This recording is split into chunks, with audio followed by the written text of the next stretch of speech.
Apa arti kemerdekaan tahun ini?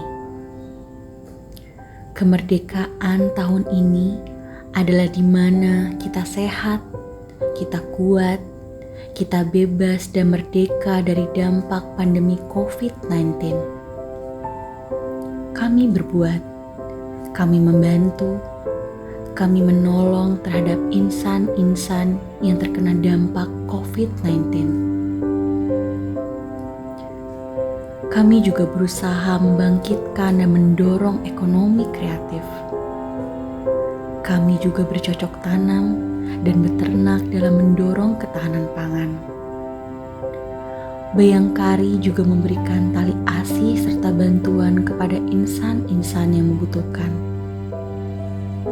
Harapan kami, semoga di hari kemerdekaan ini, Bayangkari menjadi organisasi yang bermanfaat, tumbuh dan berkembang, serta menjadi bagian roda dalam menuju Indonesia maju, merdeka.